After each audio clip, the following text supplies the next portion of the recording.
Okay, this is part 14 of Champion. June. For the first time in the Republic's history, there is no capital to land in.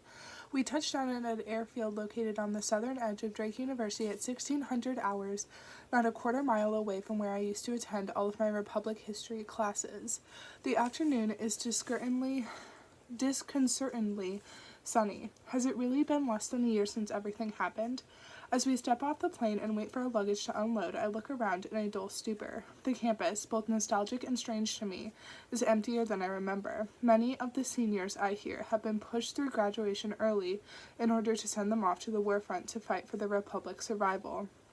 I walk in silence through the campus streets, a few steps behind Andon, while Mariana and Serge, as part of their senator nature, keep up a steady stream of chatter with their otherwise quiet elector.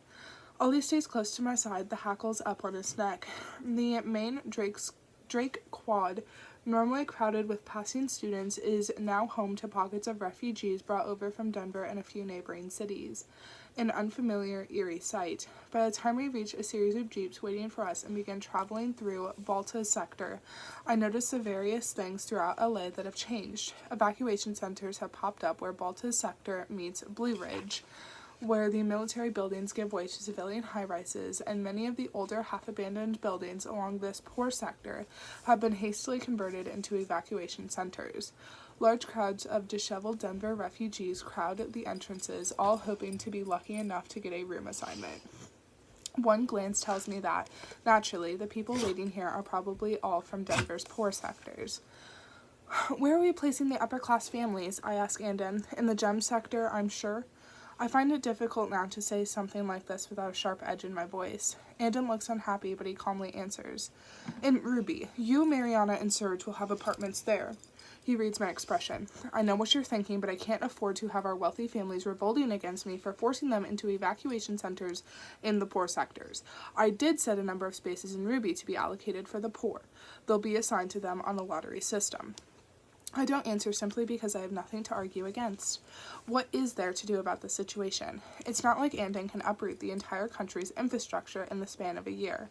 As I look on through the window, a growing group of protesters gathers along the edge of a guarded refugee zone. Move to the outskirts. One of these signs says, keep them quarantined. The sight sends a shiver down my spine. It doesn't seem so different from what had happened in the Republic's early years, when the West protested the people fleeing in from the East. We ride in silence for a while, then suddenly Andon presses his hand against his ear and motions to the driver. Turn on the screen, he tells him, gesturing to the small monitor embedded into the Jeep's seats. General Marshall says the colonies are broadcasting something onto our 12th channel. We all watch as the monitor comes to life. At first we only see a blank black screen, but then the broadcast comes in, and I look on as the colony's slogan and seal appear over an oscillating colony's flag. The colonies of America, Cloud, Meditech, Descon, Evergreen. A free state is a corporate state. Then, an evening landscape of a beautiful sparkling city comes up, completely covered in thousands of twinkling blue lights. Citizens of the Republic, a grandiose voice says. Welcome to the colonies of America. As many of you already know, the colonies have overrun the Republic capital of Denver, and as such have declared an unofficial victory over the tyrannical regime that has kept you all under its thumb. After over 100 years of suffering, you are now free. The landscape changes to a top-down map of both the Republic and the colonies, except this time the line dividing the two nations is gone. A shiver runs down my spine. In the weeks to come, you will all be integrated into our system of fair competition and freedom. You are a citizen of the colonies. What does that mean, you might wonder? The voiceover pauses, and the imaginary shift to a happy family holding a check in front of them.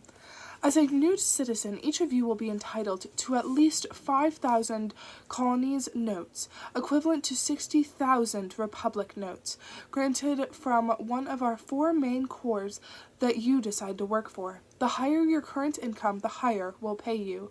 You will no longer answer to the Republic Street Police, but to Descon's City Patrols, your own private neighborhood police dedicated to serving you. Your employer will no longer be the Republic, but one of our 4 distinguished corps, where you can apply for a fulfilling career. The video shifts again to scenes of happy workers, proud smiling faces hovering over their suits and ties. We offer you, citizens, the freedom of choice. The freedom of choice. Images flashed through my mind of what I'd seen in the colonies when Day and I first ventured into their territory. The crowds of workers, the dilapidated slums of the poor, the advertisements printed all over the people's clothes, the commercials that covered every square inch of the buildings. Most of all, Descon's police, the way they had refused to help the robbed woman who had missed her payments to their department. Is this the future of the Republic? And suddenly I feel nauseous because I cannot say whether the people would be better off in the Republic or the colonies. The broadcast continues. We only ask that you return a small favor to us. The video shifts again, this time to a scene of people protesting in solidarity. If you, as a civilian, have grievances with the Republic, now is the time to voice them. If you are courageous enough to stage protests throughout your respective cities, the colonies will pay you an additional 5,000 colonies notes, as well as grant you a 1-year discount on all of our Cloud Core grocery goods. Simply send your proof of participation to any Descon headquarters in Denver, Colorado, along with your name and mailing address. So this explains the various protests popping up around the city. Even their propaganda sounds like an advertisement, a dangerously tempting one. Declaring victory is a little too soon, I say under my breath. They're trying to turn the people against us, Anda murmurs in reply. They announced a ceasefire this morning, perhaps as a chance to disseminate propaganda like this. I doubt it will be effective, I say, although I don't sound as confident as I should. All these years of anti-colonies propaganda are going to be difficult for the colonies to work around, aren't they? Andon's jeep finally slows down to a halt. I frown, confused for a second. Instead of taking me back to a high-rise from my temporary apartment, we are now parked in front of the Los Angeles Central Hospital, the place where Midas died. I glance at Andon. What are we doing here? I ask. Day's here, Andon replies. His voice catches a little when he speaks Day's name. Why? Andon doesn't look at me. He seems reluctant to discuss it.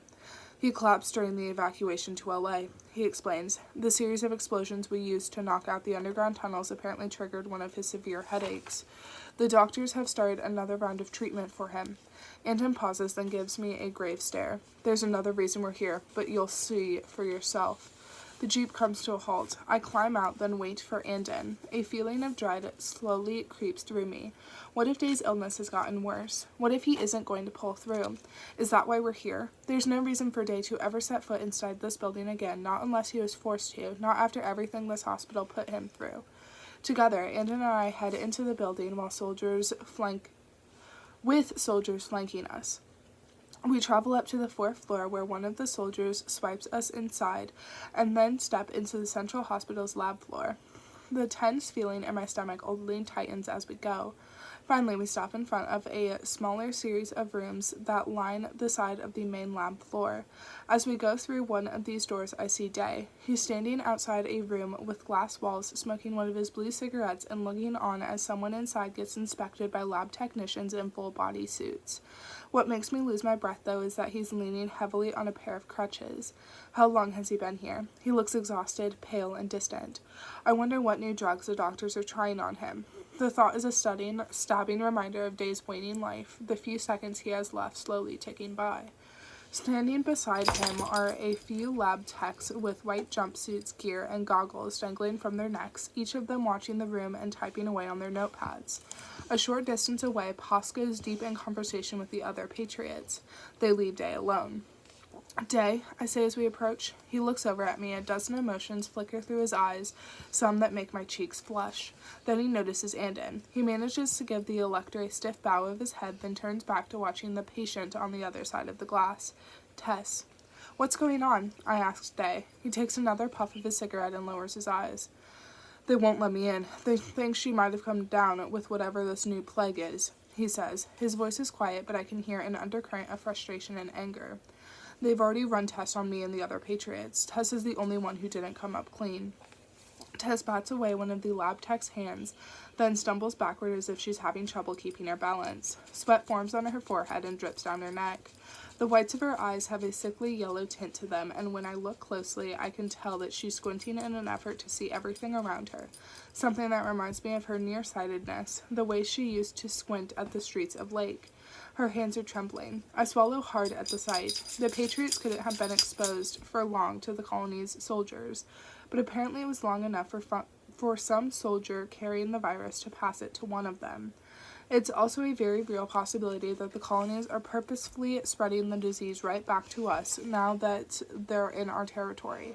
My insides turn cold as I remember a line from Midas's old journals. One day we'll create a virus that no one will be able to stop. And that just might bring about the downfall of the entire republic. One of the lab techs turns to me and offers a quick explanation. The virus looks like a mutation of one of our past plague experiments, she says, shooting Day a nervous glance. He must have given her a hard time about this earlier. Before continuing, oh my god. As far as we can tell from the statistics the colonies have released, the virus seems to have a low uptake rate among healthy adults, but when it does infect someone, the disease progresses rapidly and the fatality rate is very high. We're seeing infection to death times of about a week. She turns momentarily to Tess on the other side of the glass. She's showing some early symptoms, fever, dizziness, jaundice, and the symptom that points us to one of our own manufactured viruses, temporary or possibly permanent blindness. Beside me, Day clenches his crutches so hard that his knuckles look white. Knowing him, I wonder whether he's already had several fights with the lab techs, trying to force his way in to see her or scream at them to leave her alone. I know he must be picturing Eden right now with his purple, half-blind eyes, and in this moment, a deep hatred for the former republic fills my chest. My father had worked behind those experimental lab doors. He had tried to quit once he found out what they were actually doing with all those local LA plagues, and he gave his life as a result. Is that country really behind us now? Can our reputation ever change in the eyes of the outside world or of the colonies? She tried to say Frankie, Day whispers, his eyes still fixed on Tess. She'd made it back inside the armor right after we did. I thought Thomas was going to kill her. His voice turns bitter. But maybe she's already marked for death. Thomas? I whisper. Thomas is dead, he murmurs. When Pasco and I were fleeing to the armor, I saw him stand and face the colony's soldiers alone. He kept firing at them until they shot him in the head. He flinches at this final sentence. Thomas is dead. I blink twice, suddenly numb from head to toe. I shouldn't be shocked. Why am I shocked? I was prepared for this. The soldier who had stabbed my brother through the heart, who had shot Day's mother, he is gone. And of course he would have died in this way, defending the Republic until the end, unwavering in his insane loyalty to the state that had already turned her back on him. I also understand right away why this affected Day so much. Shot through the head. I feel empty at the news, exhausted, numb, my shoulders sag. It's for the best, I finally whisper through the lump in my throat. Images flash through my head of Midas and of what Thomas had told me about his last night alive. I force my thoughts back to Tess, to the living, and those who still matter. Tess is going to be okay, I say. My words sound unconvincing. We just have to find a way. The lab techs inside the glass room stick a long needle into Tess's right arm, then her left. She lets out a choked sob. Day tears his eyes away from the scene, adjusts his grip on his crutches, and begins to make his way toward us. As he passes me, he whispers, "Tonight." Then he leaves the rest of us behind and heads down the hall. I watch him go in silence, and in sighs, looks sadly toward Tess, and joins the other lab techs. "Are you sure Day is clean?" he says to the one who'd shared the virus information with us. She confirms it, and Anton nods at her in approval. "I want a second check run on all of our soldiers immediately." He turns to one of the other senators. "Then I want a message sent right away to the colony's chancellor as well as their DESCON CEO. Let's see whether diplomacy can get us anywhere." Finally, Anton gives me a long look. "I know I have no right to ask this of you," he says, "but if you can find it in your heart to ask Day again about his brother, I would be grateful. We might still have a chance with Antarctica." 1930 hours, Ruby Sector, 73 degrees Fahrenheit. The high-rise I'm staying in is just a few blocks away from where Midas and I used to live.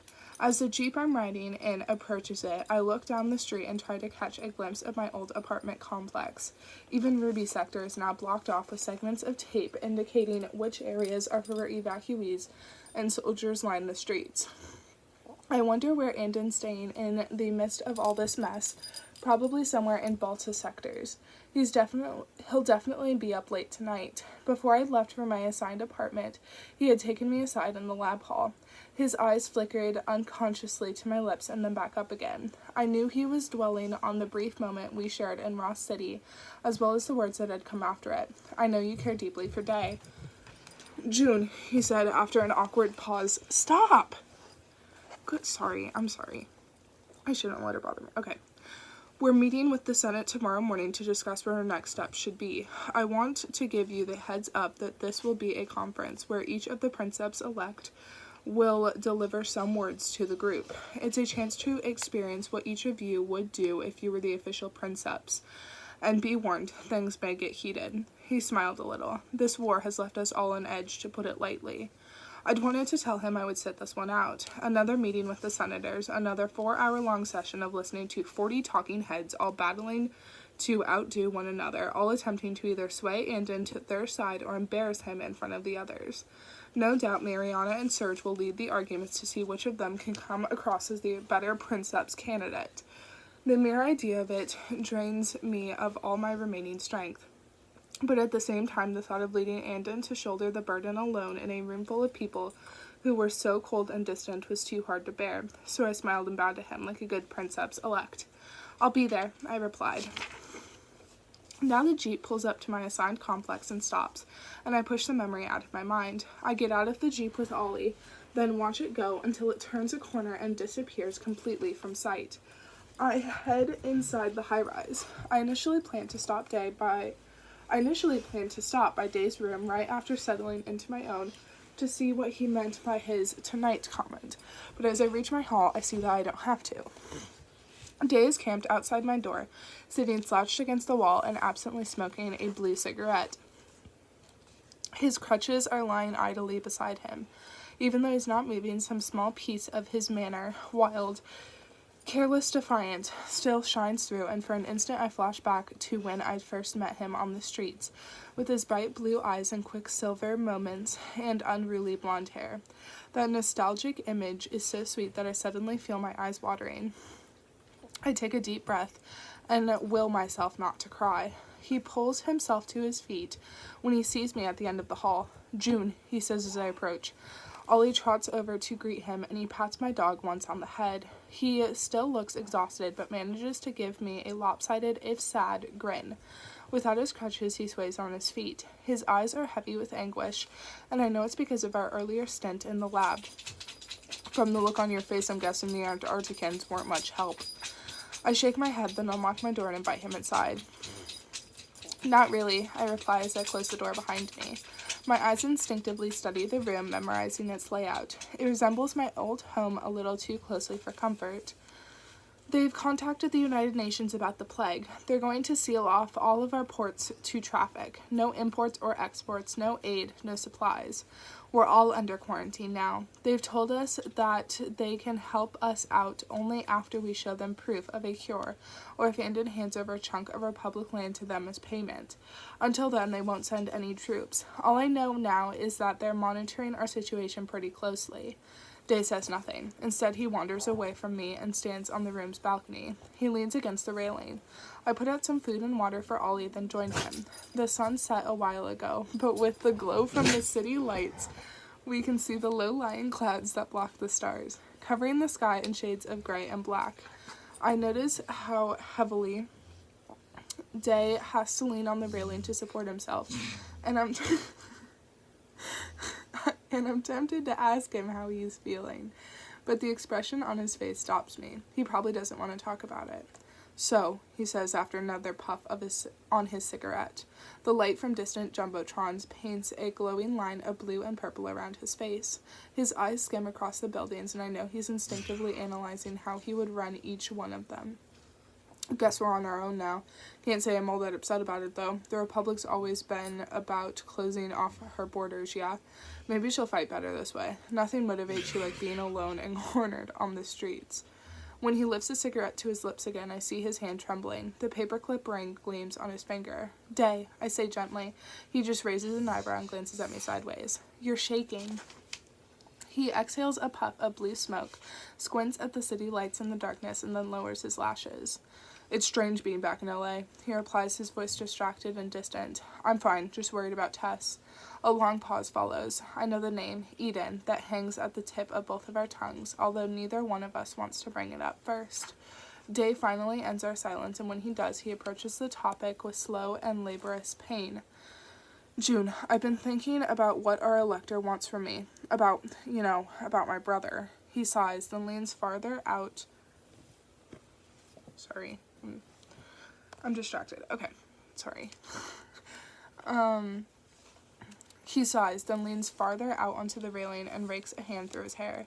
His arm brushes past my own. Even this small gesture sends my heart beating faster. I had an argument with Eden about it all. What did he say? I ask. Somehow, I feel guilty when I think back on Andon's request for me. If you can find it in your heart to ask Day again about his brother, I would be grateful. Day puts his cigarette out on the metal railing. His eyes meet mine. He wants to help, he murmurs. After seeing Tess today and after what you just told me, well, he tightens his jaw. I'll talk to Andon tomorrow. Maybe there's something in Eden's blood that can, make a difference in all this. Maybe. He's still reluctant, of course, and I can hear the pain plainly in his voice. But he is also agreeing to let the Republic use his little brother to find a cure. A small, bittersweet smile tugs at the corners of my mouth. Day, the champion of the people, the one who can't bear to see those around him suffer on his behalf, who would gladly give his life for those he loves. Except it's not his life that we need in order to save Tess, but his brother's. Risking one loved one for the sake of another loved one. I wonder whether anything else made him change his mind. Thank you, Day, I whisper. I know how hard this is. He grimaces and shakes his head. No, I'm just being selfish, but I can't help it. He looks down, laying bare his weaknesses. Just tell Andon to bring him back. Please bring him back. There's something else bothering him, something that's making his hands shake uncontrollably. I lean into them, then place one of my hands over his. He looks me in the eyes again. There's such deep sadness and fear in his face. It breaks my heart. What else is wrong, Day? I whisper. What else do you know? This time he doesn't look away. He swallows, and when he speaks, there's a slight tremor in his voice. The colony's chancellor called me while I was in the hospital. The chancellor? I whisper, careful to keep my voice low. You never know. Are you sure? Day nods once. Then he tells me everything. The conversation he had with the chancellor, the bribes, the blackmail, and threats. He tells me what the colonies have in store for me should Day refuse them. All my unspoken fears. Finally, he sighs. The release of all this information seems to lighten the burden on his shoulders, if only by a hair. There must be a way we can use this against the colonies, he says. Some way to trick them with their own game. I don't know what yet, but if we can find some way to make the Chancellor think that I'm going to help him out, then maybe we can take them by surprise. If the colonies really do win, they will come after me. We'll be killed, all of us. I try to sound as calm as he does, but I don't succeed. A tremor still manages to creep into my voice. He'll expect you to react emotionally to all this, I reply. It might be as good an opportunity as any to hit the colonies with your own brand of propaganda, but whatever we do, we have to be careful about it. The Chancellor should know better than to trust you wholeheartedly. Things won't go well for you if they win, Day whispers, his voice pained. I never took them to be some gaudy, compassionate softies, but maybe you should find a way to flee the country, sneak off to a neutral place and seek asylum. Flee the country, run away from this entire nightmare, and hole up in some faraway land. A small, tiny, dark voice in my head whispers agreement that I will be safer that way, but I recoil from the thought. I draw myself up as well as I can. No, Day, I reply gently. If I flee, what will everyone else do? What about those who can't? They will kill you. He draws closer. His eyes beg me to listen. Please. I shake my head. I'm staying right here. The people don't need their morale crushed any farther. Besides, you might need me. I give a little smile. I think I know a few things about the Republic's military that could come in handy, wouldn't you say? Day shakes his head in frustration, but at the same time, he knows I won't budge. He knows because he would do no differently in my position. He takes my hand in his and pulls me toward him. His arms wrap around me. I'm so unused to his touch that his embrace sends an overwhelming wave of heat through my body. I close my eyes, collapse against his chest, and savor it. Has it really been so long since the last time we kissed? Have I really missed him this much? Have all the problems threatening to crush us both weakened us to the point where we are gasping for breath, clinging desperately to each other for survival? I've forgotten how right it feels to be in his arms. His collar shirt is rumpled and soft against my skin, and beneath it his chest is warm and pulses with the faint beating of his heart.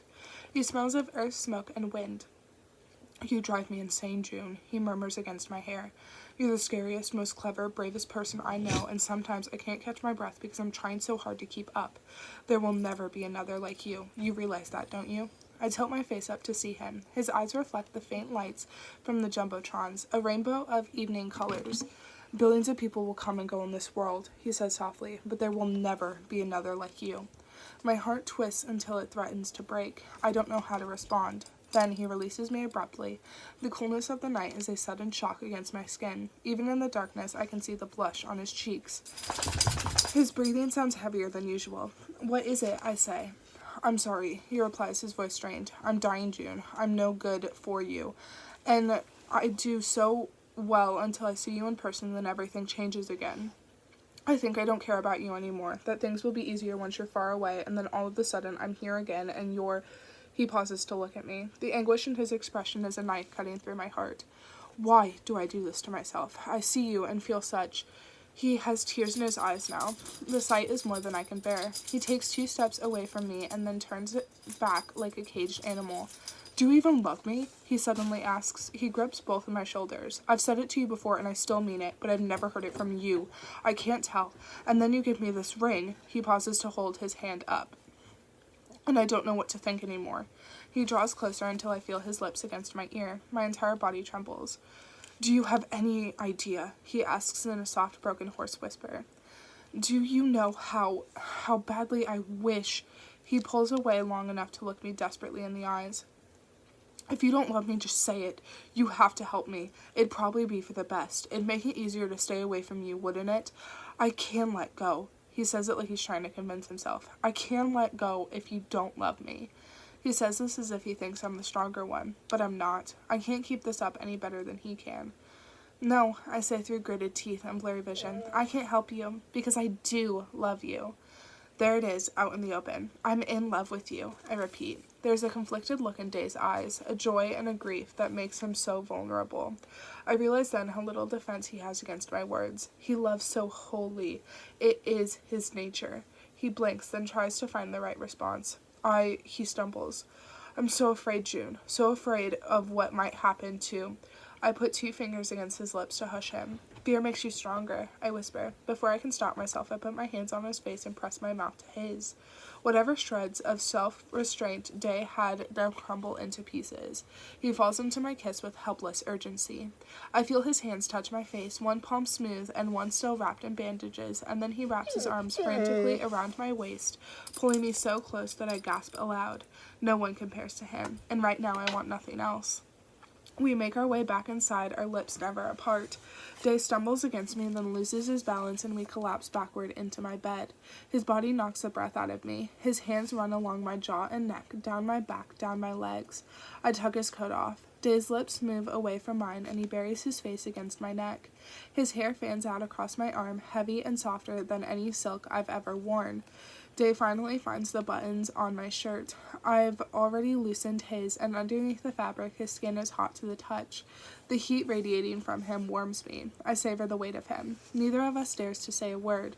We're afraid that words will stop us, that they'll tear apart the spell that binds us.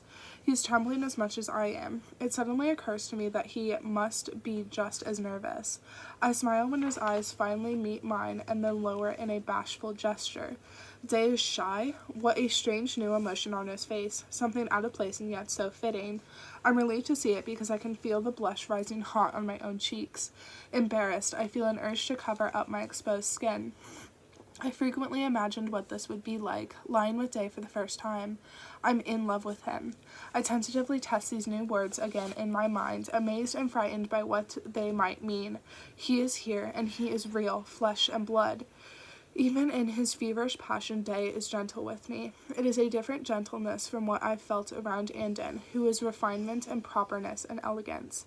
Day is coarse, open, uncertain, and pure. When I look at him, I notice the subtle smile playing at the edges of his mouth, the smallest hint of mischief that only strengthens my desire for him. He nuzzles my neck, his touch sends shivers dancing along my spine. Day sighs in relief against my ear in a way that makes my heart pound, a sigh of freeing himself from all of the dark emotions that plague him. I fall into another kiss, running my hands through his hair, letting him know that I'm okay. He gradually relaxes. I suck in my breath as he moves against me. His eyes are so bright that I feel like I could drown in them. He kisses my cheeks, tucking a strand of my hair carefully behind my ear as he goes, and I slide my arms around his back and pull him closer. No matter what happens in the future, no matter where our paths take us, this moment will be ours. Afterward, we stay quiet. Day lies beside me with blankets covering part of his legs, his eyes closed in a drowsy half-sleep, his hands still entwined with mine as if for reassurance. I look around us. The blankets hang precariously off the corner of the bed. The sheets have wrinkles that radiate out, looking like a dozen little suns and their rays. There are deep indents in my pillow. Broken glass and flower petals litter the floor. I hadn't even noticed that we'd knocked a vase off my dresser, hadn't heard the sound of it shattering against the cherry wood planks. My eyes go back to Day. His face looks so peaceful now, free of pain in the dim glow of night, even naive. His mouth is no longer open, his brows no longer scrunched together. He's not trembling anymore. Loose hair frames his face, a few strands catching the city's lights from outside. I inch forward, run my hand along the muscles of his arm, and touch my lips to his cheek. His eyes open. They blink at me sleepily. He stares at me for a long moment. I wonder what he sees and whether all of the pain and joy and fear he had confessed earlier is still there, forever haunting him. He leans over to give me the gentlest, most delicate kiss. His lips linger, afraid to leave. I don't want to leave either. I don't want to think about waking up. When I pull him close to me again, he obliges, aching for more, and all I can think about is that I'm grateful for his silence, for not telling me that I'm joining us together when I should be letting him go.